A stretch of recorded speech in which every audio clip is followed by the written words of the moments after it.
Hey guys, welcome to our channel. In this video, you will learn on how to reserve hotel on booking.com without credit card. So first is you just have to visit the booking.com website. Then after that, just log into your account.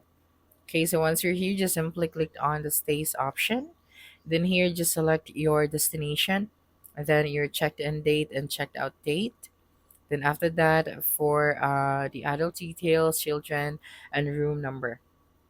After that, you just have to click on search, and then right here, you just have to simply click on the no prepayment option to show the available hotels that you can book without credit card. So for example, this one, it has a label no prepayment. So when you select this hotel, you'd be directed to the section where you can reserve this hotel. So you have here the full details of this hotel as well. After that, just simply click on reserve.